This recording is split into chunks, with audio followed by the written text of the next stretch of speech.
Share and semna say ewo asante mantemu unse ye kan kejeti Dubai jakese no a dodo na enim se eje ekwohodom no ya na ewo soropa na ye ne to da bia enkekan wa efi ene ade nti no etume ma emoa ebadwenu ma wan hye ya na kofa yade aba na adwadefo yi etete efare wo ho saa nam so ama GUTA eno no eyomo ye adwadefo enkabom ko ene LCB ko no aka boma wo mo eye ensiesie ne spray ne ade wo mo bobi wo edwanum se de be ya biade bia etimu ne emoa bia wo mu no wo mo ebekum.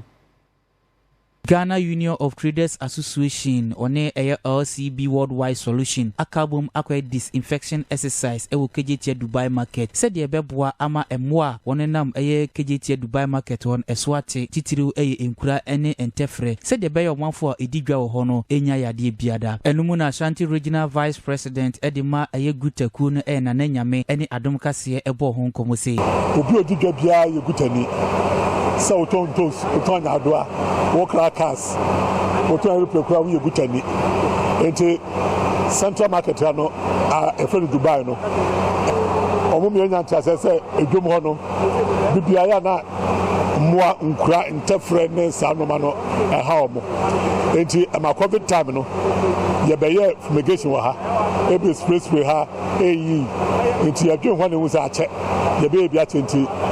also bad na so na ye ba be enti amene be ya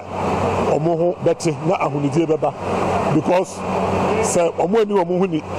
na ye ka se ye ja omo sa no ma obi aye do pa e de yare na beba enwachi osande to Adom Kasee nim echiri mo hawa wonamu Kumasi KGT a wotwe mpanyifo adwen sisu se emprempre no wonum eti emeboa wo mo challenges I face no ene say the game ha particular no bibia problem wa ha ye come for the report by meeting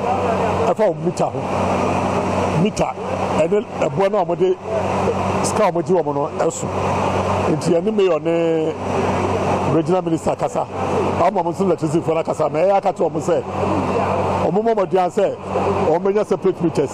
e di ama wo bia. Ghana Union of Traders Association one LCB Worldwide Solution akabum akwa disinfection